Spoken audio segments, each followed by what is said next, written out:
Hello, everybody, and welcome to a 60-second car. The 60-second car, if you will. I don't think there's another 60-second car out there. We're in for one today. My name is Dan. I'm co-hosted by the lovely Daniel, and we will be jumping into minute 15 right here, right now, right after these short messages, aka just the intro song. 60-second.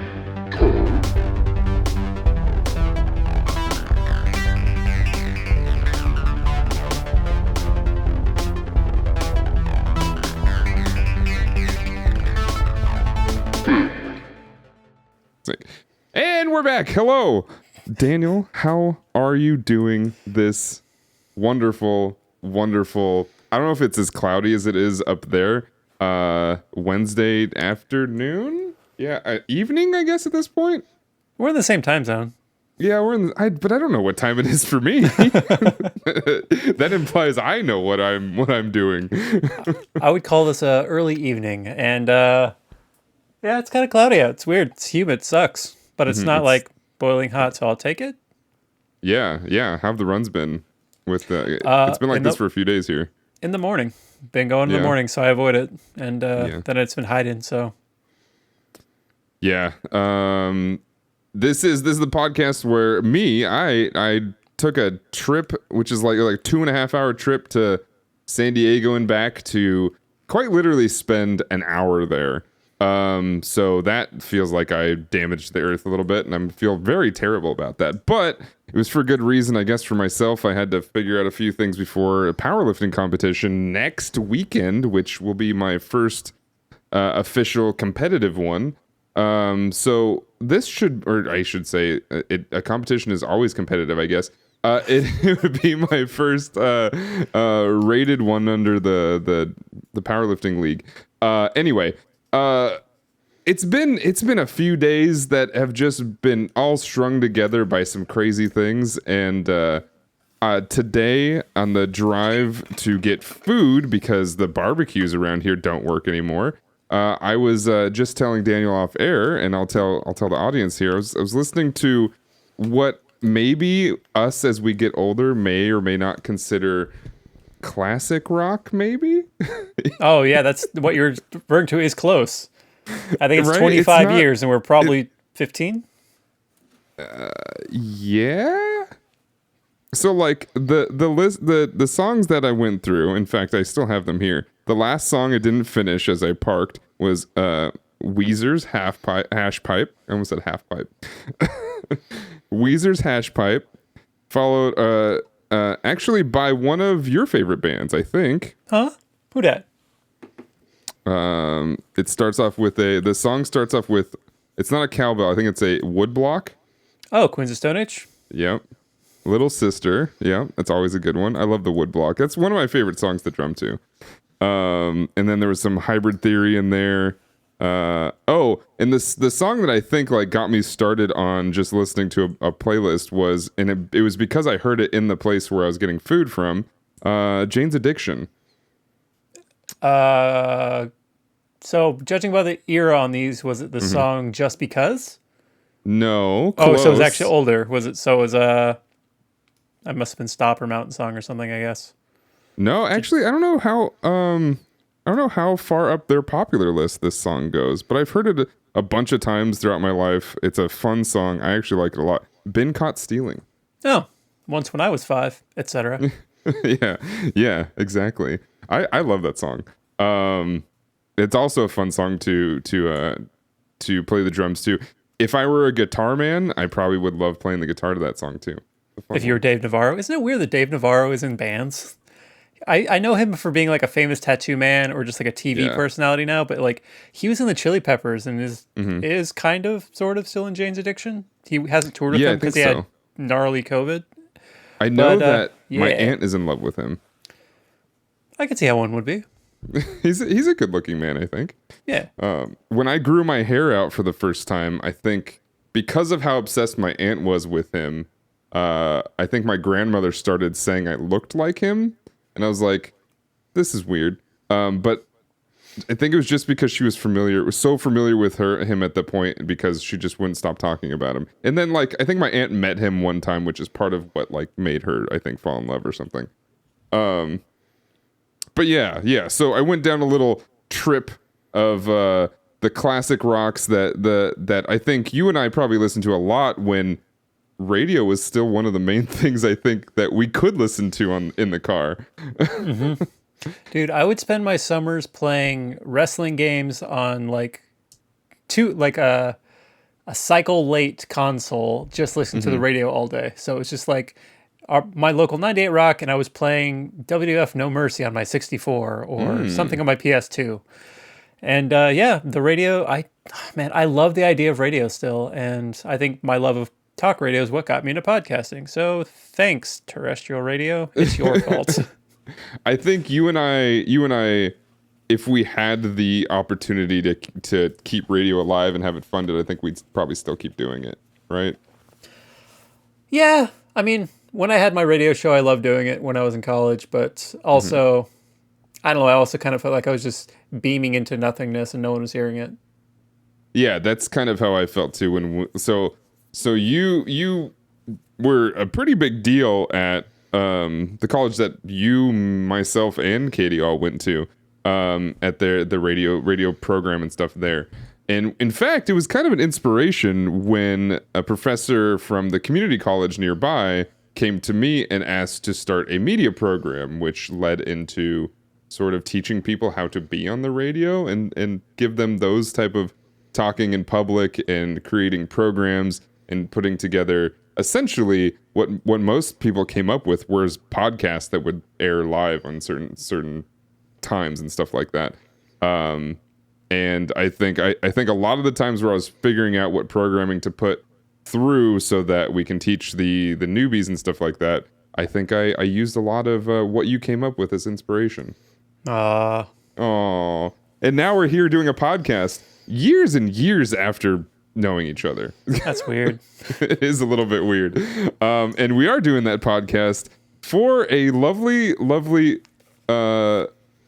movie series, which I'm thinking I'm going through my head and thinking about this. I know you don't have any more to talk about for the original The Fast and the Furious, but as I was going to get the frame by frame screenshots today, I saw that it says on the movie poster, at least the cover, it says the original on it. Mm-hmm. I saw something of that today as well when I was sharing to Instagram. Yeah, that's ballsy and not true.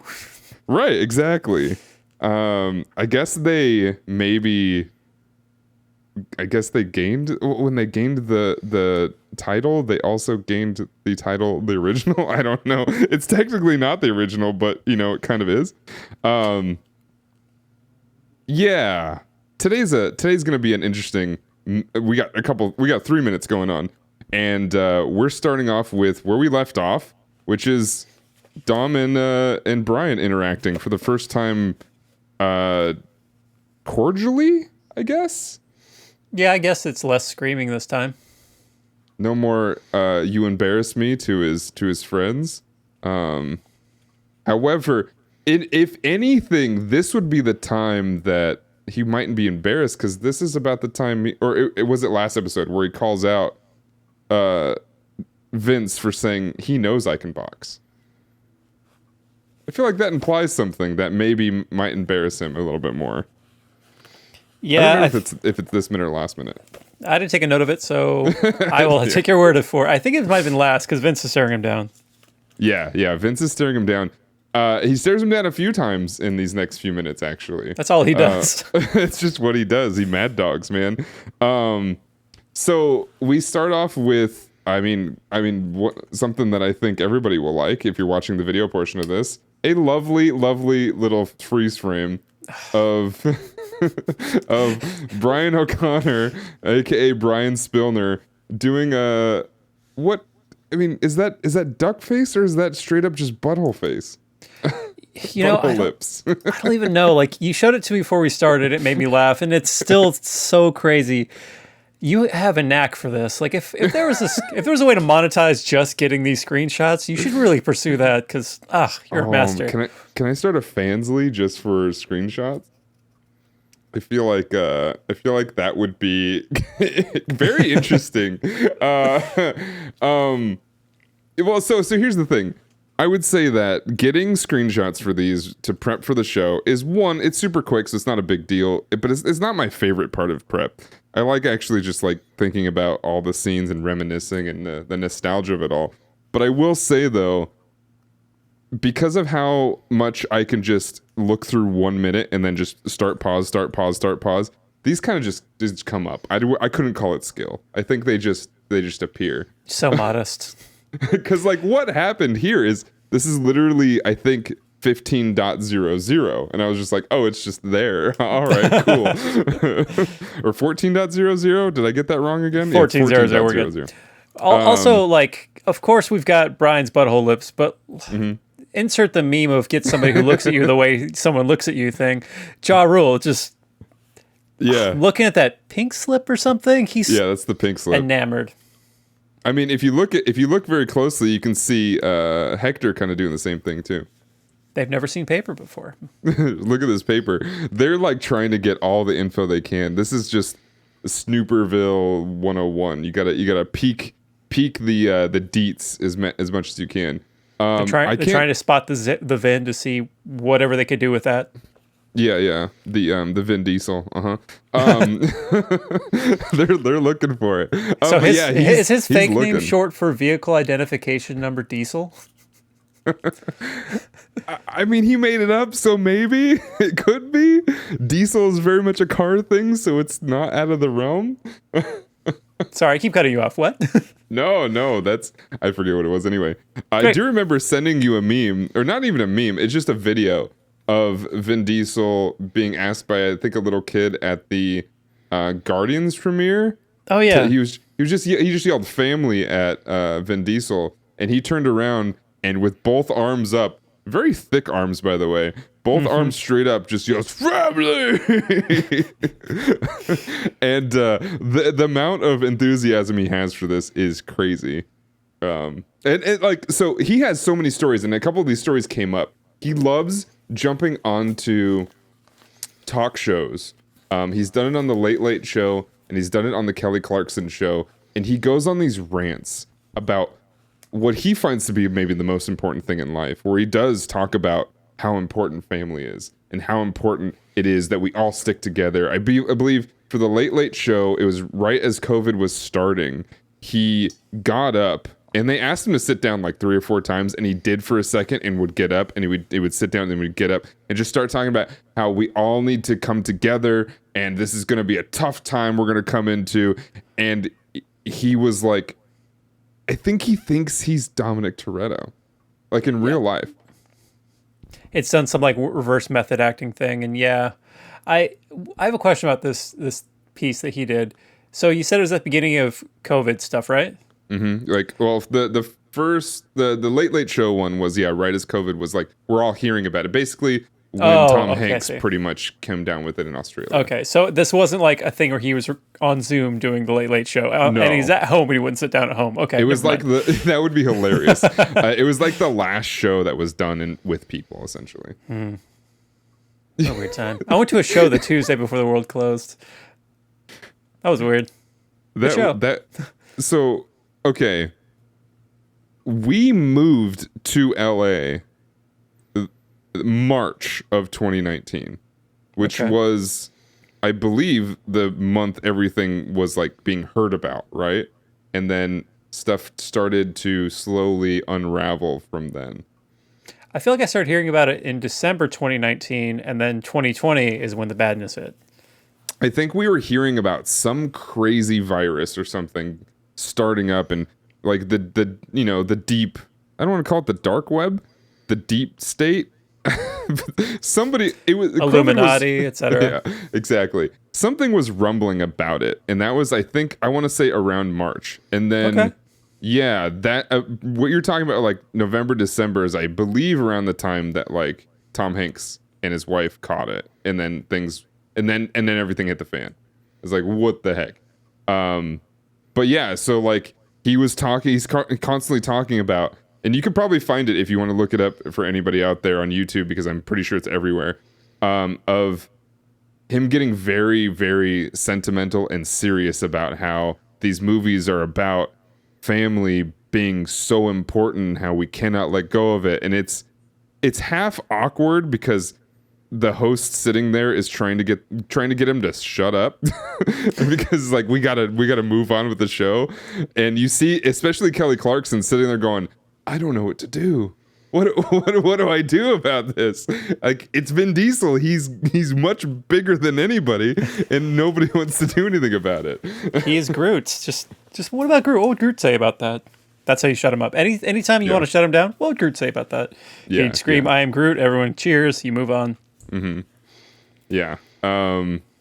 Yeah. There's all kinds of stuff. But back to this, he's kind of doing a Tupac, right? So for those who don't know, Tupac kind of started going a little bit off the wall and a little bit haywire from a movie he did, and it feels like he got into that character so deeply and started like doing a lot of the stuff that actually ended up getting him killed because of the character he played.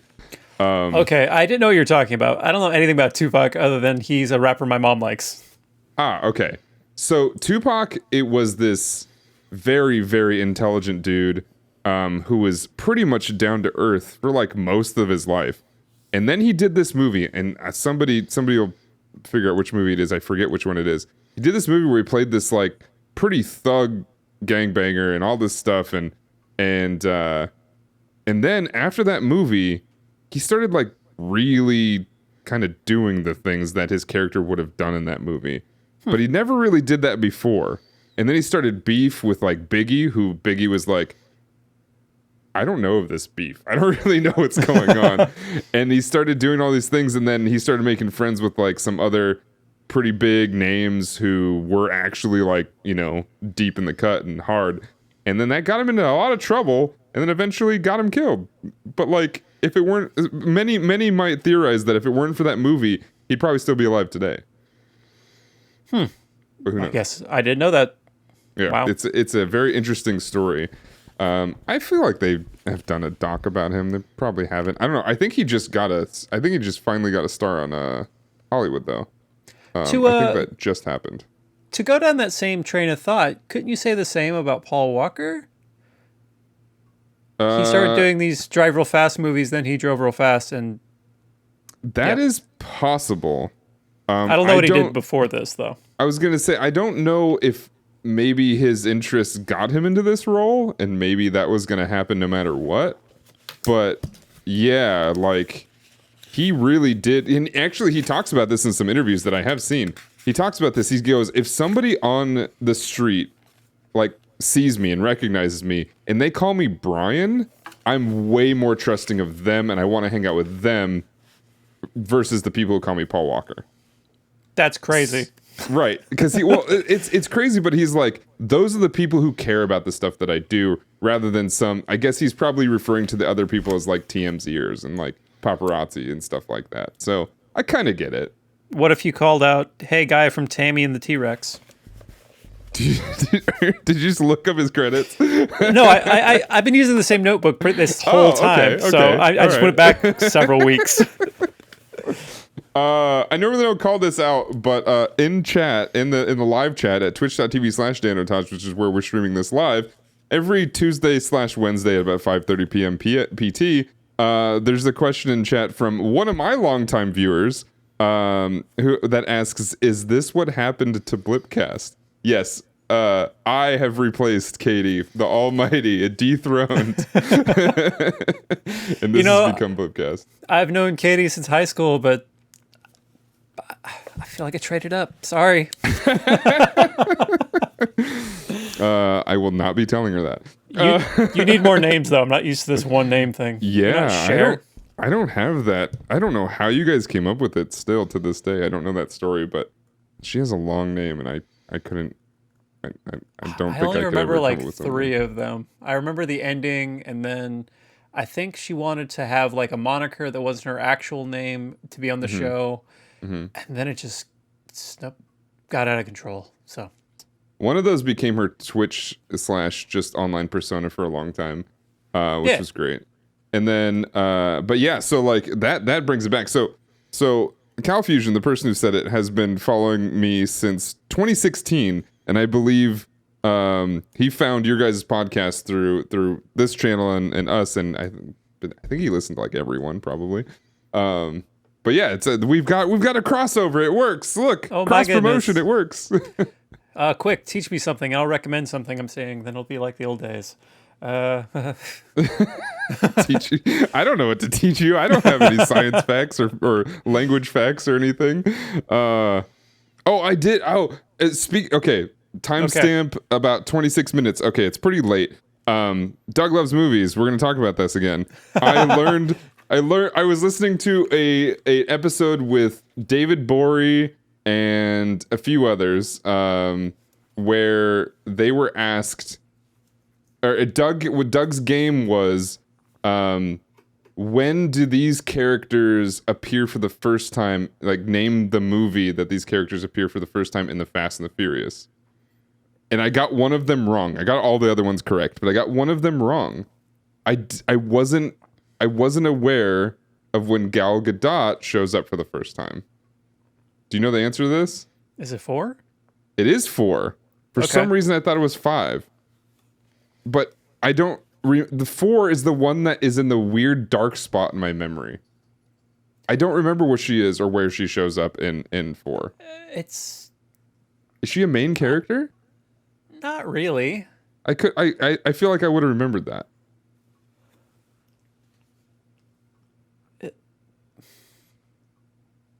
Yeah, I don't remember why I know that, but I know she's in 4, but I have no idea what she does. I don't remember either. Like, she's... So, okay, I will say, and I know we'll get back to the episode in a second, but I finally watched Los Bandoleros. Oh, cool. As well.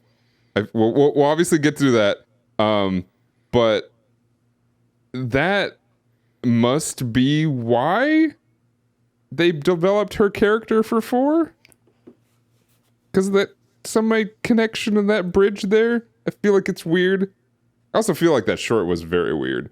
I believe that's a Vin Diesel directed shorts. It is. I did look all that up. I watched it on a very low res Vimeo thing. I don't know what those minutes are going to be like when we finally cover those, but all I know is the last like 5 minutes is just a makeout scene. Cool. So I guess we'll judge his that. Technique. Here's what I would have done. It gets weird. What do you think the room smells like? Good or bad? Yeah. Tune in whenever we get to that as a sideshow. We haven't decided yet. I don't know. I feel like we can probably do it in chronological order. That would actually come. When would that come? That would come after this movie? No, there is one after this movie that bridges why Brian's in Miami. Ah, okay. That one's like 6 minutes long, though. But it would probably come after that then, right? Because I believe this has to happen before Tokyo Drift, and maybe the same time as Too Fast, Too Furious. I think it's after 2, before 3, because it essentially puts Vin in Japan. Los Bandoleros does? Yeah. Well, it doesn't put him there, but he's like, yeah. Is it Han in it? Han is in it, yes. Yeah, so it establishes Han. It is some time after 1 though, because the reason Han knows Vin is because they were in Mexico working together, and I believe that's where that's where Dom goes after this movie. So there's some time. Yeah, there's got to be some time that passes. I got it number 4 on this list, which puts it after 2. So there you go. I think that's perfectly fine. Yeah, that works. Cool. Anyway, I know it was filmed in 2009, which I believe is after Tokyo Drift. I want to say that's like 2007, 2006, something like that. I think so. Yeah. So that'll be interesting. But we go back to this also, and coming back to maybe calling back from the last episode. I thought Mia wasn't here, but yeah, as we pointed out in the last minute, she is here. This is obviously a screenshot for those watching of her very horny. I don't know. She's looking Brian up and down in this scene after he's like being macho. All right. This may say more about me than it does about this look. I've never received this look in my life. I don't know if I want it or not. So it probably takes a few frames. I didn't get all of them, but it probably takes a few frames. She does the up look, the look down, the look up, while Brian's going through his whole like, I ain't got any money, but I got a pink slip. He knows I can box, stuff like that. She loves a good legal document. She loves I mean, she's very, she's on top of her paperwork, Yeah, when we introduced her, she was doing the ledger, so this is her jam. She's like, nobody else is going to do it. This is just what I do. I wonder if she's going to school to be a paralegal or something. I feel like that'd be interesting. I like how much of this minute is just kind of like Jesse saying car stuff. Yeah. So, I think right after this, it's just another great young shot. Dom. It's a good shot, yeah. Baby. In half of Hector's face. This looks like it was like put together by one of those photo companies that would come to your school. Like Hector looks like he'd be like the superimposed version of your own face that you'd send to grandma or something.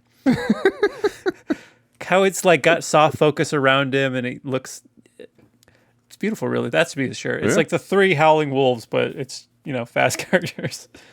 Yeah, we could put this on a shirt. I want Vin on one side looking, and he's looking at my other nipple. That's what I want. Great. Graphic designers, make it. Wait, what? What'd you say? I said graphic designers, make it. Do we have any? We should have. I'm sure we have plenty. I'd be down. I would buy it. Yeah, and then exactly what you're just talking about. Here comes Jesse, looking at all these very colorful tubes. That's all I see is tubes. Mm-hmm. There's probably hamsters in there having a great time. Mm-hmm. All I know is it's not a bad way to spend 10 grand, according to what Dom says in this scene here.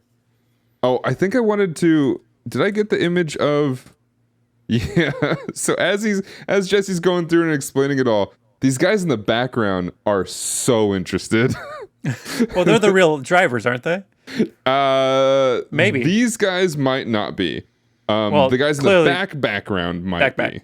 They want to see real bad, but these guys up front, look at the guys behind you. See the faces making? Make those faces. And that's what they're doing. So the guy in the white t-shirt, he's doing all these things with his hands and his mouth. He's like, whoa, oh, what's that? Oh, tubes. It's like he went to that photo shoot that Kramer goes through in Seinfeld when he's in LA, and they have to do all these reaction shots, and it's like this weird montage near the end of Seinfeld's series. I think it got memed a few times, but Kramer and this group of people are doing all these like reaction like poses and stuff. I feel like he went to that class and was taught by Kramer on how to act. I have to take your word for it. For as much as I like old shit, Seinfeld is an absolute blind spot for me. I've seen one episode. I'm gonna be honest. That one. What's up? I might get raked over the coals here. Rake it. I don't think Seinfeld's that good. I mean, I've seen one episode, so I didn't feel the need to go back. It's got some like good characters and stuff like that, but the only funny parts are like the parts that you very much know Larry David wrote by himself. I hate Jerry. I hate that he is not a great actor and he breaks at basically every moment. And you can definitely tell what parts he wrote because they're quite literally just not funny. The vocalist in my band is a big Seinfeld guy, and he and our drummer will talk about like certain moments and references and stuff like that. And I'm like, oh, I do this with my buddy when it comes to The Simpsons. I'm glad they have this. So for all y'all, cool. I don't want to be in your club. Yeah. I know Seinfeld pretty well. I've seen it all twice, I think. But like it's mostly just like background stuff, and I find myself losing interest a lot of the time. I think George is pretty funny, and I think he's ridiculous, and I think he makes things very awkward. But like for the most part, I don't know. Most of it just isn't funny. I think it's got some interesting situations, but I don't find all of it funny. What's the deal with it? What's the deal with it? I don't know, but I don't want to talk about Jerry anymore because he might sue me. So we're gonna go to Ja Rule doing his look back. His I'm sure the best acting he's ever done in his entire life. I'm sure that this is the hardest he's tried for a role ever. I don't know how many roles he's done. I'm sure it's less than a handful, or fewer than a handful. But I do know that this is a part where he is doing this whole. There's enough nos in there to blow himself up. Yeah, I wrote down. Edwin calls out that there's a lot of nos. Wow. Yeah. He's really trying, like you said. It's just so hard. I'm a little distracted because now I'm trying to find how many movies he's been in, but And then be many, right? That's more than I thought as far as TV goes. Okay.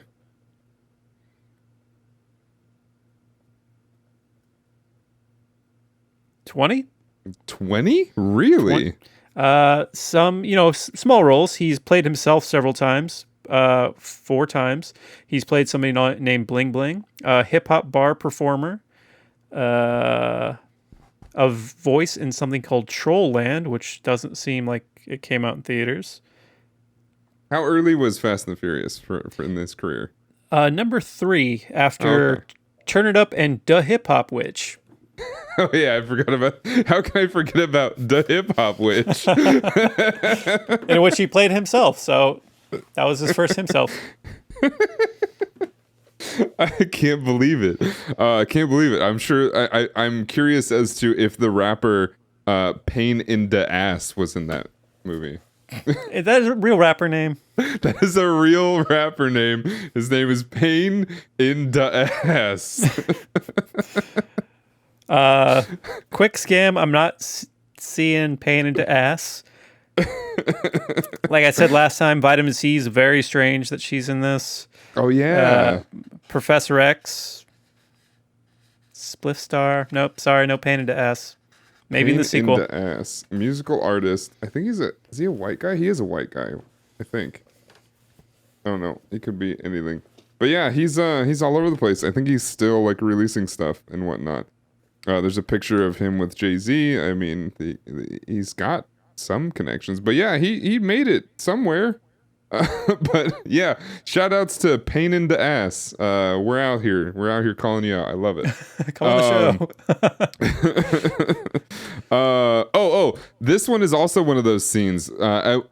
Find you somebody that looks at you like Dom looks off in the distance, like he is ready to jump your bones or something. I don't know what he's doing in this scene, but it's I think for some crowds might be arousing. This man likes his tubes. He's a tube man. Aren't we all? We're all tube men. Yeah, I think so. I think it's safe to say. You know what gets me going? Those guys outside of car dealerships.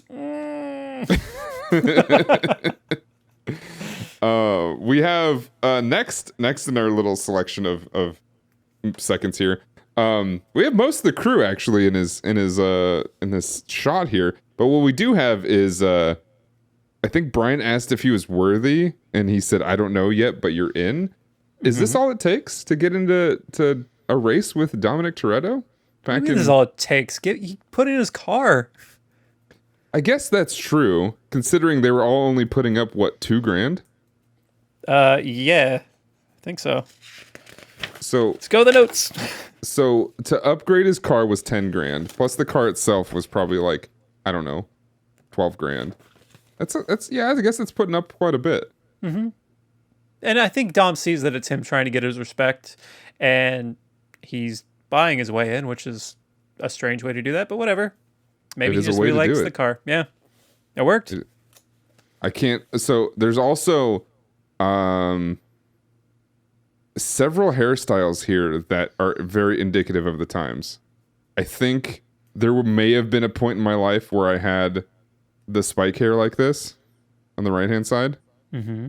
My cousin had this straight back, always looking wet hair, and then I think this was the Vince's haircut was just the I don't care about my hair, so I look like I'm just one of those I just don't care enough. But also, I probably spend a lot of time doing it. I for sure had the slick back when I was like 10, weirdly. Okay. Okay. Then I think before I settled on having long hair, I had the Vince. Mind you, I didn't care. And then, it got long and big, and then it started leaving me, and now I'm settled into a Dom life. Oh, man. Oh, we've talked about this. I both envy that, and I'm like, I couldn't imagine it. But we go off into this. I think when I first saw this for the first time ever, I was very confused. They were talking about a race, and they were getting ready for a race, and they were meeting up and all this stuff. And then they have to go to a second location. Was that weird to you? Yeah, absolutely. I thought it was very strange that they meet up in this weird alley somewhere.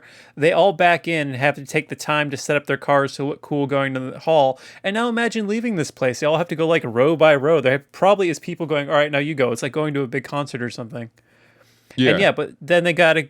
Do they already have the second place scoped out? Because they're taking like dozens of cars in a convoy that should absolutely get someone's attention. Yeah, I guess they must, right? Like unless because Dom's like laying it all down, like this is what's happening, all this stuff. Yeah, he might just like maybe say a street and we just don't see it, right? It's just not something they showed. It's something we can assume. But yeah, I don't know. Maybe it's a regular spot. Maybe that's why all the cops show up eventually because they know about this regular spot. I don't know. I couldn't tell you. But yeah, this is one thing that caught scene. my eye about this in that final scene. That car on the far right, where's it going?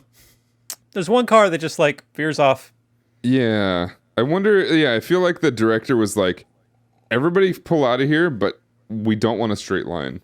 And I think most people were like, "We don't really know where to go if you don't want a straight line," so they kind of just made a pretty straight line. And then somebody was like, "Not a straight line. I'm gonna go way off over here." I'll get snacks for the convoy. That's me. We'll talk about this when we get to the race part, but like, which I think will be next week. But there are cars all the way down the quarter mile, right? Mm-hmm. So many cars. Maybe he's going to the end of the race. He wants to see the finish line. He's like, you guys go that way. I'm gonna go to the finish line. You're going to a race. I feel like when you go to a drag race, like a professional one, most of the stands are at the beginning to see them go, right? Yeah. Almost everything is at the start, yeah. So then at the end, like you just have to take the word for it. You look at up to a video screen or something. I've never actually been. So at the tracks that I've been to, you've had such an automotive life, it baffles me. Me? Yes. This all happened in like one period of time Great. in my life. Still, got me beat. I had friends who had cars and then I think I've only been to like one track that was like amateur with my friends, and then I've been to maybe one track that was professional. So essentially, everybody's pretty much at this start. Almost everybody's sitting behind the cars, even though there are usually stands, but those are for like probably professional races and stuff like that. Everybody's usually behind the cars because everybody's got their cars going, and then there's usually a big line of cars getting ready, sort of like race wars in this movie. And then they start because you see the lights that they see. They start, they drive all the way down, and then when each of them crosses the finish line, their time pops up on a huge screen that's at the finish line. And then you see, like, from there you can tell who won. So ultimately you're cheering for numbers. Yeah, because by the time they get to the end, you're like, I can barely see the car. So yeah, right. Pretty much. You're like, I mean, if you're paying attention, you really care about it, which most people don't. If you care about it, yeah, you're just watching for that number to pop up and see what their time is. Because most races like this, nobody's betting against each other for the most part. They're quite literally just seeing what their cars can do and what times they're getting.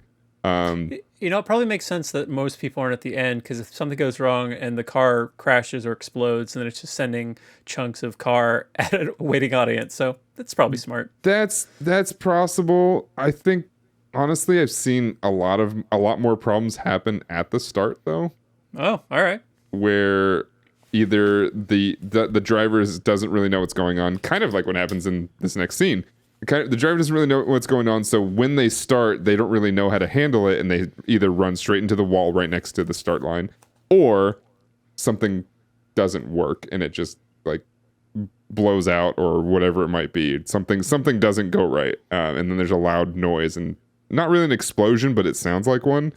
So yeah, I'd say it's possible that the beginning might be the most dangerous, to be honest. Sebulba comes up and disconnects your thing, and then you're like, oh, I can't go in my pod, and then you got to go up there and reconnect, and then you can go, and then somehow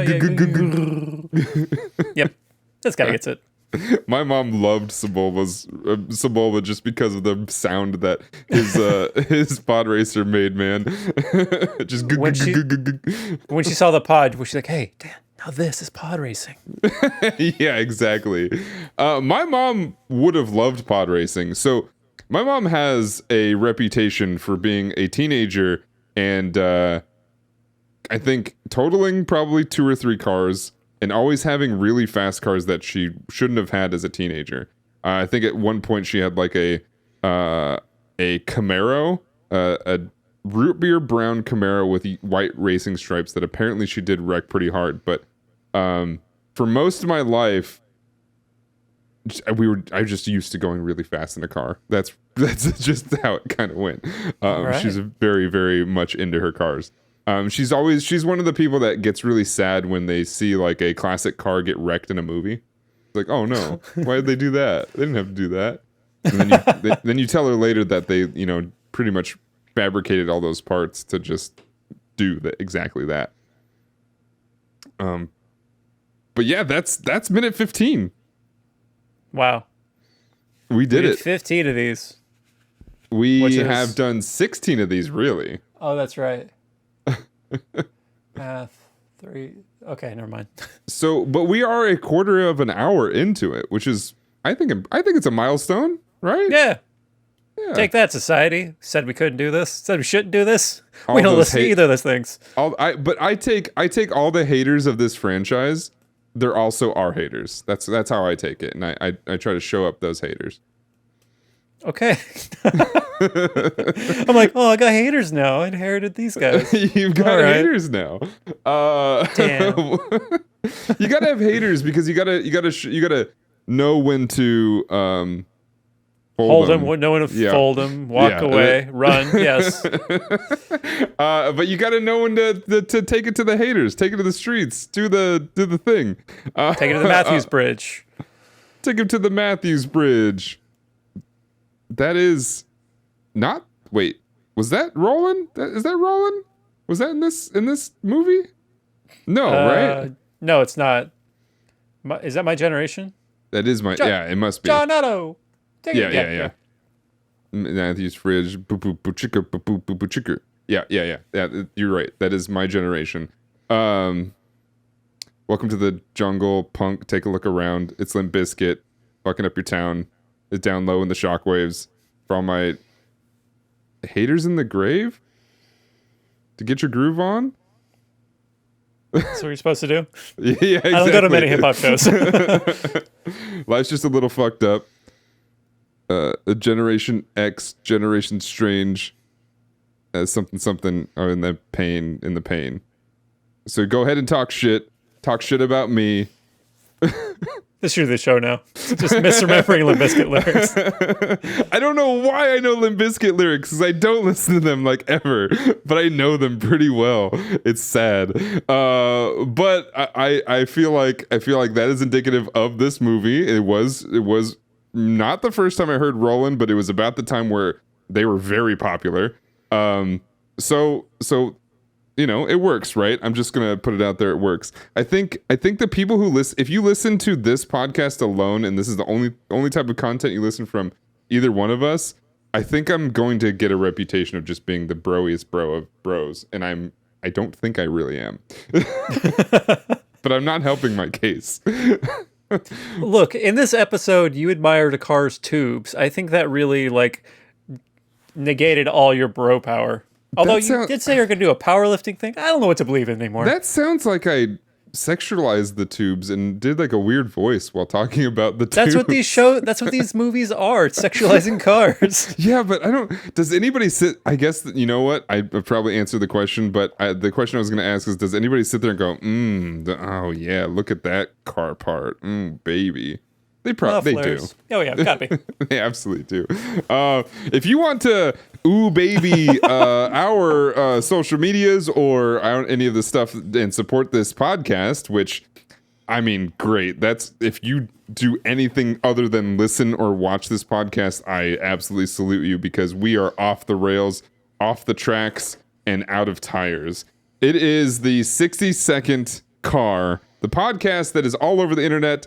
You can follow us at 60-second car on all these different platforms. Go to our link tree. I believe it's linktree.com or link.tree. I don't actually know how that works. /60-second car. You can email us at 60secondcar@gmail.com and make sure you do all the subscriptions and leave us whatever you like. Do the thing. My name has been Dan. I've been joined by Daniel, and we'll see you all next time.